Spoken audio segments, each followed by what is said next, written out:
खुशामदीद, good morning, इस्तकबाल और बहुत बहुत स्वागत आप तमाम लोगों का जो हमारे साथ इस प्रोग्राम में ज्वाइन कर रहे हैं या एक एक सा करके मुख्तलिफ प्लेटफॉर्म्स पर हमारे साथ ज्वाइन करेंगे। टेलीविजन स्क्रीन पर देखने के अलावा प्रोग्राम सलाम जी के तमाम सोशल मीडिया हैंडल्स पर या ऑफिशियल जो हमारी वेबसाइट है वहाँ पर भी आपको देखने को न सिर्फ मिलेगा बल्कि तहरीरी मवाद भी साथ साथ अवेलेबल है, उसको भी आप पढ़ और देख सकते हैं। आज के प्रोग्राम में भी फॉर्मेट के मुताबिक हम आगे चलेंगे। शुरुआत हिस्ट्री ऑफ द डे के साथ होगी और एक एक करके हम जैसे प्रोग्राम के आखिर तक जाएंगे, कल जहां पर आप लोगों की कॉल्स छोड़ी थी उस सिलसिले को वहां से आगे कंटिन्यू करने की कोशिश जारी रहेगी। एक खास मेहमान इस प्रोग्राम का हिस्सा होंगे, मंशियात मुखालिफ जो मुहिम उड़ता जम्मू कश्मीर के नाम से, वो आपके सामने थोड़ी देर में रखेंगे। इस ताल्लुक से भी आज डिस्कशन होगी।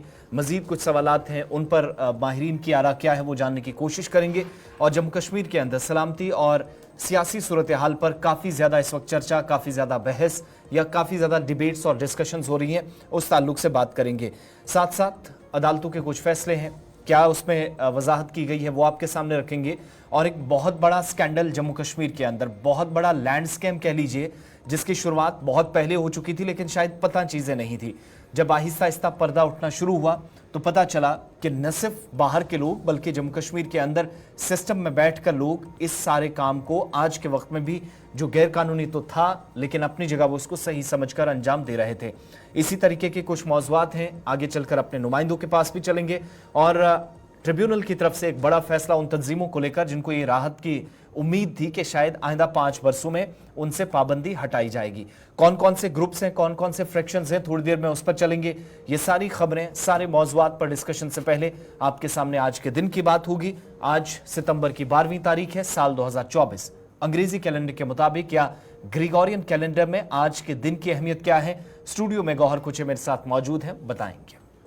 बहुत बहुत शुक्रिया आसिफ रशीद। तो प्रोग्राम की शुरुआत है फॉर्मेट के मुताबिक तारीख में आज के दिन के हवाले से। आज क्या 12 सितंबर है और मुल्की और आलमी सतह पर क्या कुछ हुआ है 12 सितंबर को वो हम आपको बताएंगे।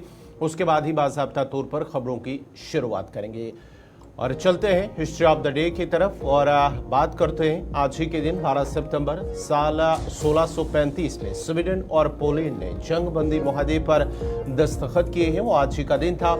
और आज ही के दिन साल 1873 में पहला टाइपराइटर आम लोगों की फरोख्त के लिए पेश किया गया, वो आज ही का दिन था। और आज ही के दिन साल 1928 में फ्लोरिडा में जबरदस्त तूफान से 6000 लोगों की मौत हुई, वो आज ही का दिन था और साल था 1928। और आज ही के दिन साल 1944 में अमेरिकी फौज पहली बार जर्मनी में दाखिल हुई, आज ही का दिन था 12 सितंबर साल 1944। और आज ही के दिन साल 1959 में उस वक्त की सोवियत यूनियन का रॉकेट लूना 2 चांद पर पहुंचा, वो आज ही का दिन था। और आज ही के दिन साल 1968 में अल्बानिया ने खुद को वारसा से अलग करने का ऐलान किया, वो आज ही का दिन था। और आज ही के दिन साल 1987 में इथोपिया में आईन इख्तियार किया गया, 12 सितंबर साल 1987। और आज ही के दिन साल 1998 में मलेशिया के दारुल हुकूमत कोलालमपुर में 16वें कॉमनवेल्थ गेम्स का इफ्तिताह हुआ है, वो आज ही का दिन था। और आज ही के दिन साल 2000 में अमेरिका के न्यूयॉर्क में बैनुल अक़वामी आयुर्वेदिक कॉन्फ्रेंस शुरू हुई है, वो आज ही का दिन था और साल था 2000। और आज ही के दिन साल 2007 में रूस ने नॉन न्यूक्लियर वैक्यूम बम यानी कि इको फ्रेंडली बम का तजुर्बा किया, वो आज ही का दिन था। और आज ही के दिन साल 2012 में एप्पल ने आईफोन 5 और आईफोन 6 लॉन्च किया, वो आज ही का दिन था। और आज ही के दिन साल 1624 में लंदन में दुनिया की पहली आबदोज का तजुर्बा किया गया, वो आज ही का दिन था और साल था 1624, तारीख थी 12 सितंबर।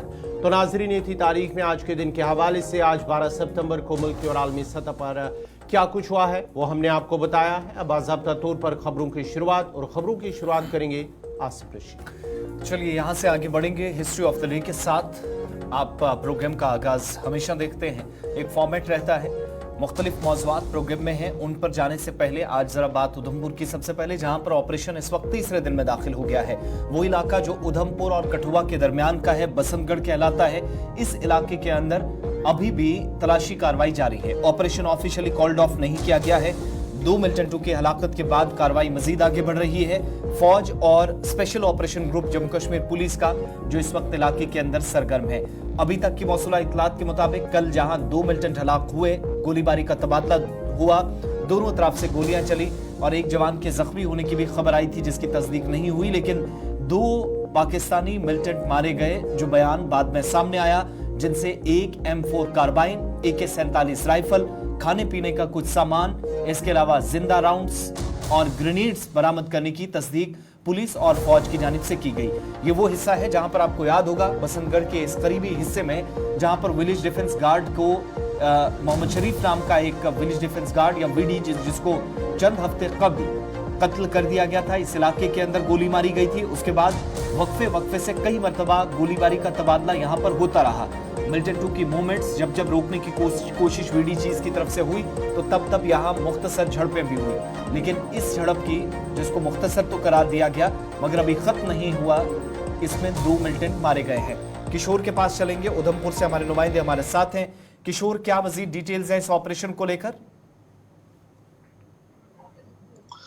बिल्कुल, देखिए आसिफ सर, ये कल शाम होते होते हमने ये देखा कि जो बसंतगढ़ और कठुआ का बॉर्डर है, इस इलाके के अंदर जो है वो इनकाउंटर जो है वो शुरू होता है, जिसमें दो आतंकी जो है वो ढेर किए जाते हैं। लेकिन ये जो बसंतगढ़ का इलाका है, ये जो बसंतगढ़ की पहाड़ियां हैं, लगातार यहाँ पे 3 महीने से इस इलाके के अंदर जो सर्च ऑपरेशन है वो बड़े पैमाने पर चलाया जा रहा है। जिस तरह से 2 महीने पहले आपने देखा था कि जो खनेड़ का इलाका है, इस इलाके से जो BDG शहीद हुए थे, उसके बाद इस इलाके के अंदर हमने ये देखा कि जिस तरह से जो थे वो कुछ महीने पहले यहाँ पे जो है वो गोलीबारी होती है और उसके बाद जो है वो आतंकी यहाँ से पूरे ये इलाका है, ये काफी जंगली इलाका है, जो पहाड़ी इलाका है। पहाड़ी इलाके के साथ साथ ये जो पहाड़ियां हैं, ये डोडा और भद्रवाह के साथ मिलती थी, कठुआ के साथ मिलती थी। लेकिन कल जो है वो शाम होते होते जो है वो सुरक्षा बलों आतंकियों के बीच जो है वो टाकरा होता है, जिसमें 2 आतंकी जो है वो सुरक्षा बलों द्वारा जो है वो ढेर कर दिए गए हैं। लेकिन आज भी इस इलाके के अंदर जो है वो आसिफ सर्च ऑपरेशन जो है वो बड़े पैमाने पर चल रहा है। जी किशोर, जरा ये बताएगा क्या 2 ही मिलिटेंट वहां पर मौजूद थे? क्योंकि इतला कुछ पुलिस की जानिब से पहले कहा गया था कि कुछ मुश्तबा अफराद की जो मशकूक अफराद थे, मिलिटेंट थे, उनको देखा गया है, जिसके बाद ही ऑपरेशन सर्च ऑपरेशन चला गया था। और जब हमने कल देखा है, कल जब गोली चली है उसके बाद सफर 2 मिलिटेंटों की हलाकत की खबर आई है। क्या अभी भी इलाके में कुछ मिलिटेंट मौजूद है या कि फिर ऑपरेशन को कॉल ऑफ किया गया है? बिल्कुल, देखिए ये जो बसंतगढ़ का इलाका है, लगातार जिस तरह से पहले भी मैंने जिक्र किया कि लगातार 3 महीने से इस इलाके के अंदर जो सर्च ऑपरेशन था उसको बड़े पैमाने पर चलाया जा रहा था। लेकिन ये जो खनेड़ का इलाका है जहां कठुआ के साथ ये बॉर्डर मिलता है, लेकिन ये भी बताया जा रहा है ये काफी पुराना जो आतंकियों का जो है वो ओल्ड ग्रुप था। लेकिन ये भी बताया जा रहा है कि 3 से 4 आतंकी अभी भी इस इलाके के अंदर जो है वो छुपे हो सकते हैं। लेकिन ऑफिशियल की तरफ से इस तरह की जानकारी जो है वो सामने नहीं साझी नहीं की गई है। लेकिन जो ये इलाका है ये काफी जंगली इलाका है, जो खनेड़ का इलाका है, जिस इलाके के अंदर ये इनकाउंटर कल शाम होते होते हुआ, तो ये खनेड़ से भी काफी दूर दराज का इलाका है, यहाँ पे काफी जंगली इलाका है। लेकिन अब ये कहना मुश्किल है कि कितने आतंकी इस इलाके के अंदर जो है वो छुपे हुए हैं। लेकिन हमारे जो सुरक्षा बल है उनकी तरफ से इस इलाके के अंदर पूरी तरह से जो है वो घेराबंदी की गई है। जो भी कोई आतंकी यहाँ पे छुपा होगा, जल्द से जल्द जो है वो उसको भी जो है वो मार गिराया जाएगा। जी किशोर उधमपुर से तफसीलात फराहम कर रहे थे, जहां पर बसंतगढ़ का इलाका, ये कठुआ और उधमपुर ज़िला का बॉर्डर का इलाका है, जहां पर गुज़िश्ता रोज़ यानी कि लगातार 3 दिनों से वहां पर ऑपरेशन चल रहा था। कुछ मुश्तबा अफराद की नकलो हरकत देखी गई थी, जिसके बाद ही पुलिस और फौज की जानिब से इलाके में सर्च ऑपरेशन चलाया गया। और कल जब दोनों के दरमियान गोलियों का तबादला हुआ तो बाद सफर के बाद खबर आई पुलिस की जानिब से कि 2 मिलिटेंटों को खला किया गया है, जिनके कब्जे से भारी मिकदार में हथियार और गोला बारूद और दीगर खाने पीने की चीज़ें भी बरामद की गई हैं। और लगातार आज भी इलाके में ऑपरेशन चल रहा है। बढ़ते आगे बात जरा जहां हम जम्मू कश्मीर के हालात की कर रहे हैं, वहीं पर जम्मू कश्मीर के हवाले से एक और बड़ी और अहम खबर, जहां पर कुछ तंजीमों पर पाबंदी जो है वो लगातार बरकरार रखी गई है। और माना जाता है जो हुकूमत की जानिब से कहा गया है कि ये जो तंजीमें हैं, इलादगी पसंद जमातें हैं, उन पर हुकूमत की जानिब से पाबंदी बरकरार रहेगी। और साथ ही साथ दिल्ली कोर्ट के एक अदालती ट्रिब्यूनल की जानिब से फैसला किया गया है और फैसले में ये कहा गया है कि ये मुल्क की सालमियत के लिए ख़तरा है और साथ ही साथ कहा गया है कि इलाहदगी पसंदों को इन तंजीमों की जानिब से फरोग दिया जाता है, जिसकी वजह से उन पर जो पाबंदी थी वो बरकरार रखी गई है। 6 अलहदगी पसंद ग्रुप्स हैं। इससे पहले आपको याद होगा कि जमाती इस्लामी पर भी चूंकि पाबंदी लगी है, अनलॉफुल प्रिवेंशन एक्टिविटीज एक्ट के तहत कार्रवाइयां होती हैं और मरकजी वजारत की जानिब से जब UAPA के तहत पाबंदी का ऐलान किया गया 2019 के बाद 2024 में 5 साल की मुद्दत के लिए मजीद इसमें तोसी की गई, किसी किस्म की कोई राहत नहीं थी। दूसरी तरफ आप देखेंगे बाकी भी ऐसे ग्रुप्स हैं जिनमें मुस्लिम कॉन्फ्रेंस हैं, छोटे जो ऐसे ग्रुप्स हैं जिनका रिकॉर्ड हुकूमत के मुताबिक मुल्क और रियासत मुखालिफ काम करने का रहा है। इन तमाम के खिलाफ ट्रिब्यूनल की जानिब से बाज़ाब्ता तौर पर इससे पहले आपको याद होगा कि ये फैसला 6 या 7 ऐसे मुख्तलिफ ग्रुप्स थे जिन पर पाबंदी बरकरार थी। 5 साल जैसे ही मुकम्मल हुए तो क्या ये बरकरार रहेगी या नहीं, ये सवाल था। तो अब जो ऑलरेडी पाबंदी लगी थी उसको अपहोल्ड किया गया, उसको बरकरार रखा गया। मुख्तलिफ हिस्सों के अंदर तकसीम करने या फिर इलाकाई बुनियाद पर ये लड़ाइयाँ जो लड़ी जा रही थी, इन तमाम चीज़ों को रिकॉर्ड में शामिल करने के बाद मरकजी वजारत के मुताबिक UAPA के तहत जो कार्रवाइयाँ हुई थी, बात ट्रिब्यूनल के पास गई, क्योंकि ट्रिब्यूनल ये भी देख रहा था कि इन 4-5 वर्षों के दौरान ये भी देखा जाए, दोबारा से नए सिरे से मुशाहिदा किया जाए कि किस जमात का, किस तंजीम का, किस ग्रुप का क्या रिकॉर्ड है। नजरसानी के बाद हो सकता था कि फैसला खत्म किया जा सके, लेकिन अब हुआ ये कि 6 ऐसे ग्रुप्स हैं जिन पर ऑलरेडी पाबंदी लगी थी, वो पाबंदी बरकरार रखने का फैसला लिया गया है। एग्जीक्यूटिव एडिटर इशफाक गौहर हमारे साथ हैं। इशफाक, ये 6 ग्रुप्स कौन कौन से हैं, क्या इनके प्रीवियस रिकॉर्ड्स हैं, और ये जब ट्रिब्यूनल बनाया गया था इस मकसद से कि ये देखेगा, नए सिरे से मुशाहिदा करेगा कि क्या किसी ने अपना रिकॉर्ड बेहतर करने की कोशिश की या किसी की कम गलतियां थी, तो शायद उसका भी एक हो सकता है उनको फायदा दिया जा सकता था, मगर ऐसी सूरत हाल फिलहाल नजर नहीं आ रही है। बिल्कुल आसिफ, जब हम देखते हैं जो मरकजी वजारत दाखिला ने जब पाबंदियां आयद कर दी उन तमाम तंजीमों पर जो अलहदगी पसंद तंजीमें थी, तो उन तंजीमों ने कहीं ना कहीं वो तंजीम भी थी जिसे जम्मू कश्मीर मुस्लिम कॉन्फ्रेंस कहते हैं। और जम्मू कश्मीर मुस्लिम कॉन्फ्रेंस के अंदर जी, जब आप देखेंगे तो इसके बहुत सारे ग्रुप्स हैं। एक ग्रुप की सरबराही मीरवाइज मौलवी मोहम्मद उमर फारूक का जो हुर्रियत कॉन्फ्रेंस था, उसमें प्रोफेसर अब्दुल गनी भट्ट करते थे, जिसको मुस्लिम कॉन्फ्रेंस भट्ट का नाम दिया गया। फिर एक मुस्लिम कॉन्फ्रेंस जो सैयद अली गिलानी वाली हुर्रियत कॉन्फ्रेंस में थी, तो उसको गुलाम नबी सुमजी, उसे सुमजी ग्रुप कहते हैं।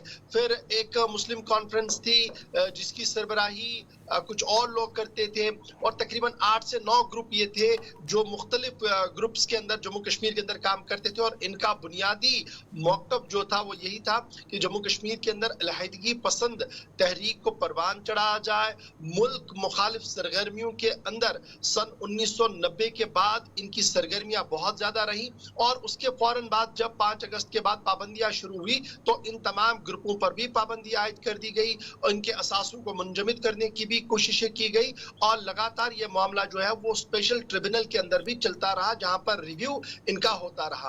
अगरचे हमने देखा कि जमात इस्लामिया पर पाबंदी हुई तो जमात ने अपने मौक़िफ़ में थोड़ी सी लचक जरूर लाई, वो चुनावी दंगल का हिस्सा बने लोकसभा के अंदर, लेकिन अभी तक मुस्लिम कॉन्फ्रेंस और मुस्लिम कॉन्फ्रेंस के इन तमाम ग्रुपों के हवाले से अभी तक कोई भी इस तरीके की बात सामने नहीं आई है कि उन्होंने कोई लचक लाई है, और ना ही इस तंजीम से वाबस्ता किसी बड़े लीडर का कोई बयान सामने आया है। तमाम तर खामोश है, जैसे कुछ हुआ ही नहीं है। और यही वजह है कि जो स्पेशल ट्रिब्यूनल है जो इसकी रिव्यू करता है, उन्होंने उस फैसले को बरकरार रखा है जो मरकजी वजारत दाखिला ने अपना फैसला लिया था, जिसमें 18 से 19 नुकात उन्होंने सामने रखे थे कि किस तरीके से ये तमाम तंजीमें मुस्लिम कॉन्फ्रेंस के नाम पर जो छोटे छोटे ग्रुप्स कश्मीर सूबे के अंदर चल रहे थे, चाहे वो प्रोफेसर अब्दुल गनी भट्ट वाला मुस्लिम कॉन्फ्रेंस हो, चाहे वो गुलाम नबी सुमजी वाला मुस्लिम कॉन्फ्रेंस हो, या दीगर ग्रुप्स हो, उन पर पाबंदी बरकरार रखेगी फिलहाल, तब तक जब तक नेक्स्ट रिव्यू के लिए फाइल आगे नहीं आती। इशफाक,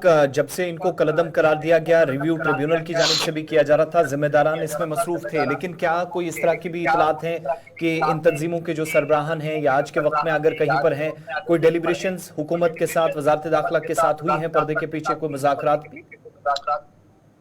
देखिए, अभी तक इस तरीके की कोई भी खबर सामने नहीं है और ना ही कोई बड़ा मजबूत लीडर इनमें से है जिसकी इतनी हिम्मत हो कि वो मरकजी वजारत दाखिला में जाकर अपनी केस को रिप्रेजेंट कर सके या अपनी बात को रख सके। नो डाउट इनमें सबसे ज्यादा बोलने वाले जो थे वो प्रोफेसर अब्दुल गनी भट्ट थे, जो मुस्लिम कॉन्फ्रेंस को रिप्रेजेंट कर रहे थे। आउटराइटली आउटस्पोकन आदमी है वो, लेकिन अब वो काफी बुजुर्ग है, बीमार भी है, इस वजह से शायद वो अपने केस को उतना ज्यादा रिप्रेजेंट वहां नहीं कर पा रहे। उनके बेटे जरूर कुछ देर तक मुस्लिम कॉन्फ्रेंस को अपनी बागडोर संभाले हुए थे, लेकिन शायद उन्हें भी उतना बड़ा इंटरेस्ट नहीं रहा इसमें, इस मामले को आगे लेने में। और अभी जहां सुमजी की बात करें या दीगर लीडर्स की बात करें, अभी तक इस तरीके का कोई भी इशारा नहीं है कि इन तंजीमों ने कोई दरपर्दा मुज़ाकरात शुरू की हो या इस ट्रिब्यूनल के साथ कोई राब्ता किया हो जिसमें उन्होंने ये कहा हो कि हमारी पाबंदियां जो आपने लगाई हैं ये गैर कानूनी है, गैर आईनी है और इसमें इस तरीके का नहीं होना चाहिए। देखिए, जमात का जहां तक ताल्लुक है, जमात का एक अलग मौक़िफ़ था। सन 1990 से पहले उन्होंने 84 के चुनाव में भी हिस्सा लिया था। एक कहीं ना कहीं बुनियादी मौक़िफ़ जमहूरियत का उनका था,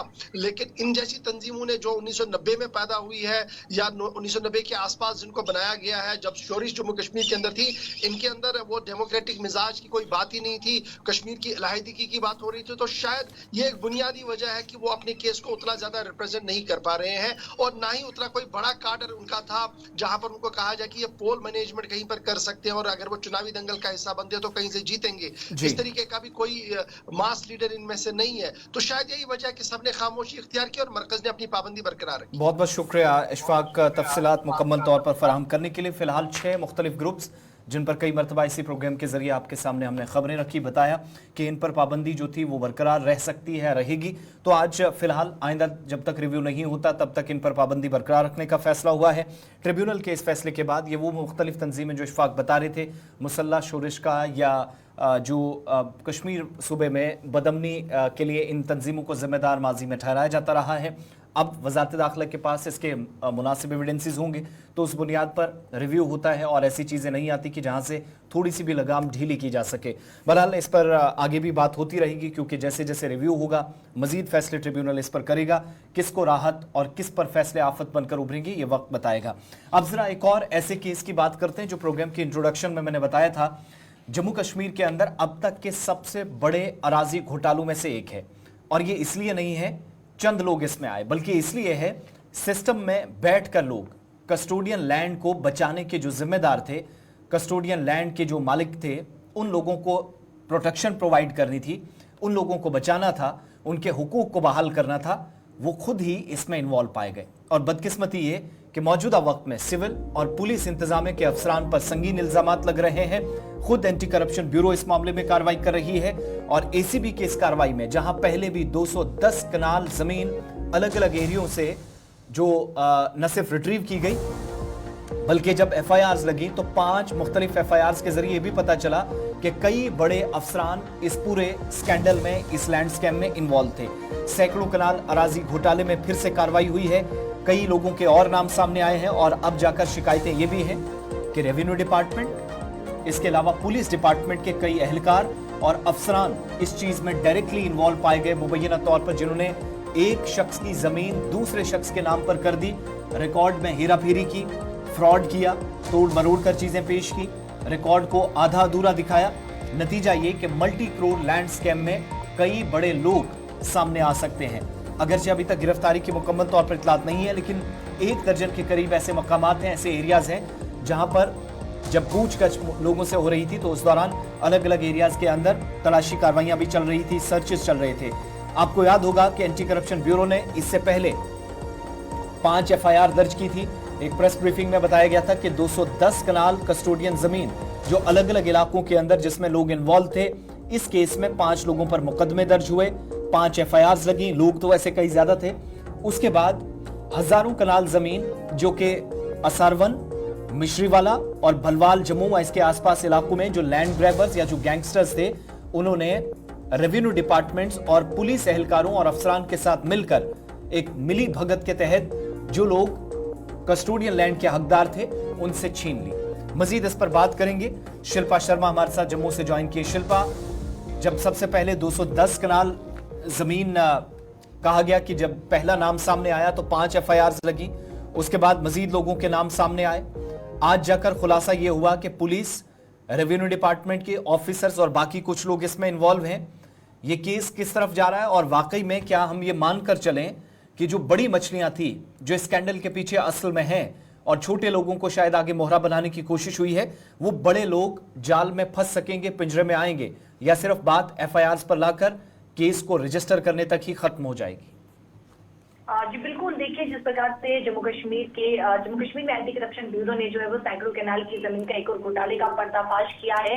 करीबन 310 कैनाल की भूमि जो कि कस्टोडियन, जो कि भूमाफिया ने जो है वो हड़पी हुई थी, जिसमें जिस प्रकार से आपने कहा कि रेवेन्यू ऑफिसर्स हैं, पुलिस अधिकारी और कर्मचारी भी इसमें जो है वो मिली भगत इसमें शामिल है। देखिए सबसे पहले मैं आपको बता दूं कि एक इनपुट मिलता है कि जम्मू जिला के जो असरवार, बलवाल और निश्चेवाला इलाका है, वहां पर सैकड़ों कैनाल की कस्टोडियन लैंड है जो भूमाफिया ने हड़पी हुई है और रेवेन्यू रिकॉर्ड में जो है वो हेराफेरी की गई है और कई लोगों को जो है वो बेच दिया गया है। देखिए जम्मू जिला के गरोड के बलवाल इलाका जितने भी यानी कि आसपास इलाके करीबन 12 जगहों पर जो है वो एंटी करप्शन ब्यूरो ने जो है वो दबिश डाली, जिसमें पटवारियों के घर भी हैं, पटवारियों के और साथ ही साथ रेवेन्यू ऑफिसर्स के आवासों पर भी दबिश डाली गई। और सूत्र हमें बता रही है कि कल एक पटवारी के घर पर करीबन सुबह 10 बजे से जो है वो 2:30 बजे तक तलाशी ली गई और कई दस्तावेज भी बरामद किए गए। हालांकि फिलहाल देखिए 10 एफआईआर जो है वो दर्ज की गई है और इससे पहले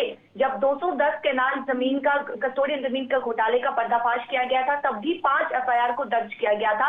और उस समय अगर हम गिरफ्तारी की बात करें तो फिलहाल गिरफ्तारी की कोई भी जानकारी सामने नहीं आई थी। लेकिन इस समय की बात करें तो देखिए एफआईआर दर्ज तो हो चुकी है, लेकिन अभी तक गिरफ्तारी की कोई भी खबर सामने नहीं है और नाम क्या कुछ है कि वो कौन से वो लोग हैं, क्या कुछ वो नाम है, उसकी अभी कोई जानकारी अभी तक सामने नहीं आई है। लेकिन इस जमीन की अगर मैं बात करूं कस्टोडियन लैंड की, तो जिस प्रकार से ये कई लोगों को जो है वो आगे बेची गई थी और जो विभिन्न पीओजे के रिफ्यूजी हैं उनके पावर अटर्नी के साथ जो है वो फॉर्म 3A प्राप्त किया गया था। उन्होंने अतिरिक्त भूमि का जो है वो लालच दिया गया था और उसके बाद रेवेन्यू रिकॉर्ड में जो है। अच्छा, अब प्रिवेंशन ऑफ करप्शन एक्ट के तहत कार्रवाई हो रही है, कहा गया कि कार्रवाई चल रही है, 12 अलग अलग लोकेशंस पर छापेमारी हुई, चीटिंग के आरोप हैं, साजिश के आरोप हैं और यहां तक कि क्रिमिनल कॉन्स्पिरेसी के आरोप लगना, जिसका मतलब है कि कुछ बड़े लोग शायद इसके पीछे हो सकते हैं, फ्रॉड के, फिर डॉक्यूमेंट्स के साथ हेराफेरी। इसमें कोई इस तरह की जानकारी हो पाई है, मिल पाई है कि ये जो अभी तक कार्रवाइयां हो रही हैं ये अभी इन सर्विस एम्प्लॉइज हैं, इन सर्विस ऑफिशियल्स हैं जिनके घरों पर छापे मारे गए, जहां जहां पर डॉक्यूमेंट्स तलाशे जा रहे हैं, या फिर मैक्सिमम लोग हैं रिटायर हुए हैं? क्योंकि कुछ केसेस बहुत पुराने हैं तो शायद उस वजह से मैक्सिमम लोग जो उस वक्त रहे होंगे शायद आज के वक्त में ना हो। ये एक्टिव सर्विस में अभी कुछ लोग हैं जिन पर कार्रवाइयां चल रही हैं।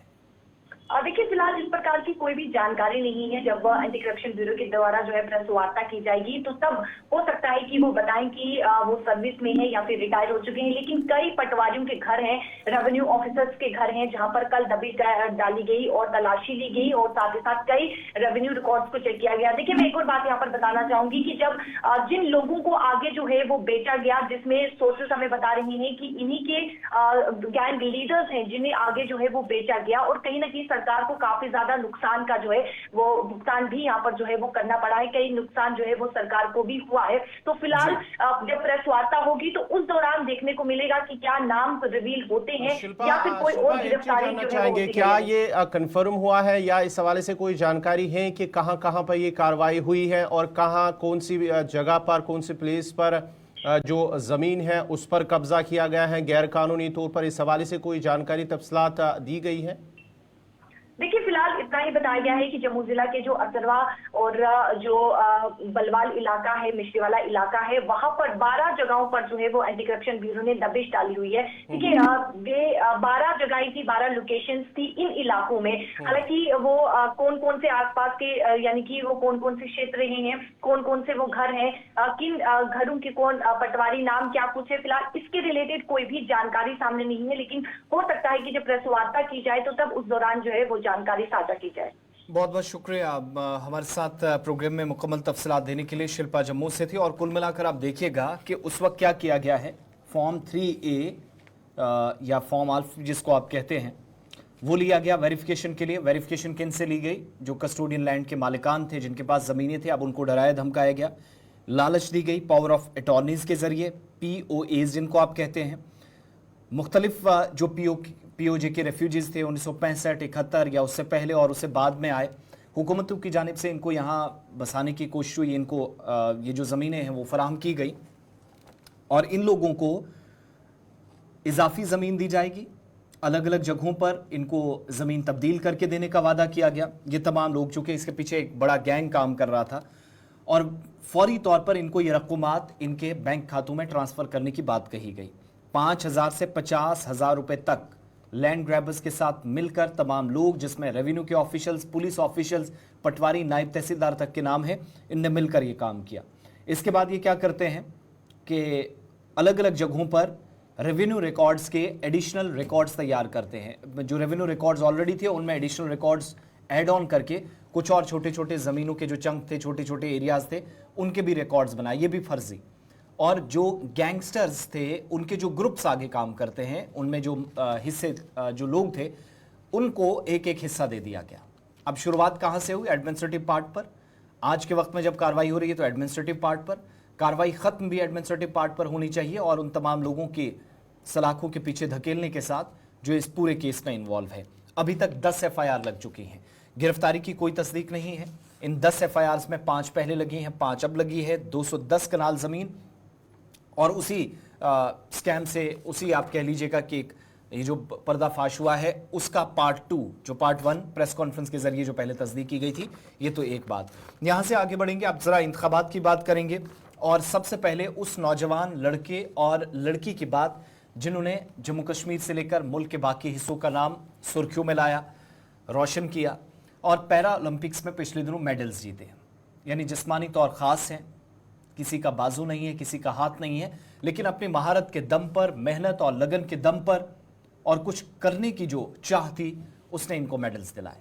राकेश कुमार और शीतल देवी। शीतल आप सब जानते हैं और जो नहीं जानते हैं उनकी जानकारी के लिए, शीतल का ताल्लुक किश्तवाड़ के एक दूर दराज इलाके से है। दोनों बाजू नहीं है, पैरों का इस्तेमाल करती हैं, तीर अंदाज हैं और 17 साल की उम्र में कई रिकॉर्ड्स बना चुकी हैं, हिंदुस्तान के लिए नुमाइंदगी कर चुके हैं। लेकिन अब इन सारी चीज़ों को देखते हुए उन्हें एक अवार्ड भी मिला है, राकेश कुमार को भी और शीतल देवी की। और पिछले दिनों इन्होंने मेडल्स जीते।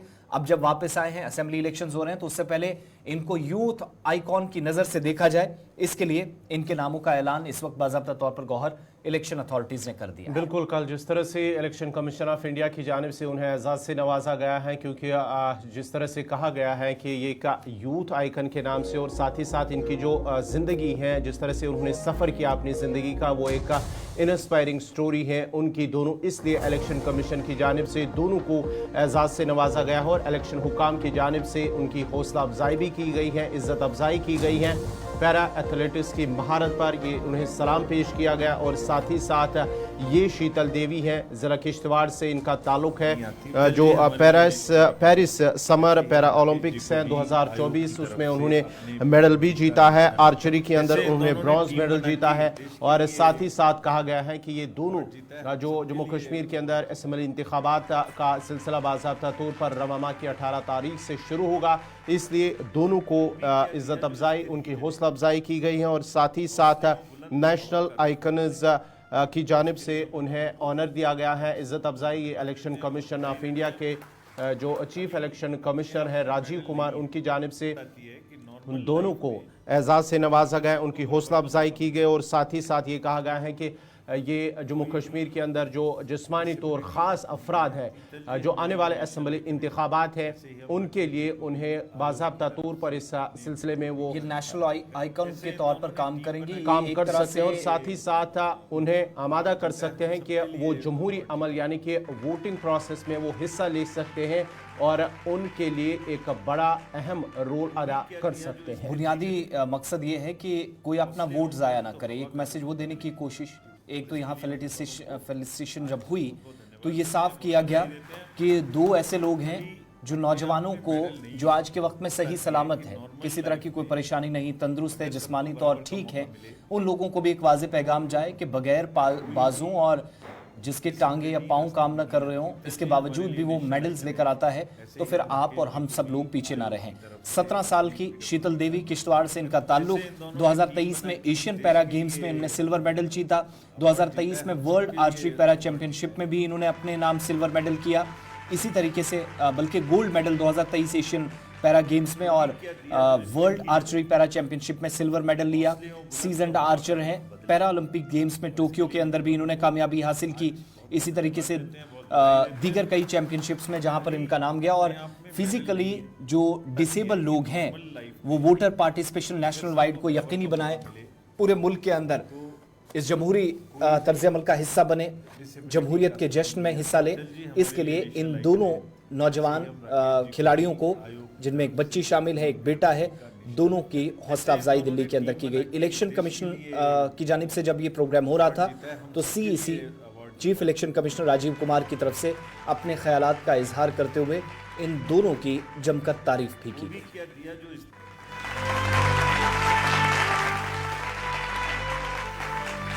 वो भी क्या दिया जो स्थिर ही जले, हौसले हो बुलंद तो हवा का रुख बदले। और इसके लिए हम इन दोनों को आज बहुत बहुत धन्यवाद देते हैं, बहुत बधाई देते हैं। खाली अपने आप में मेडल नहीं है, आती है कि नॉर्मल लाइफ में अगर सबको बराबर का मौका मिले तो कोई भी डिसेबिलिटी रास्ते में नहीं आती। शीतल जी हमारे लिए नेशनल आइकन है। ऐसे ही हम राकेश जी को भी आयोग की तरफ से अपने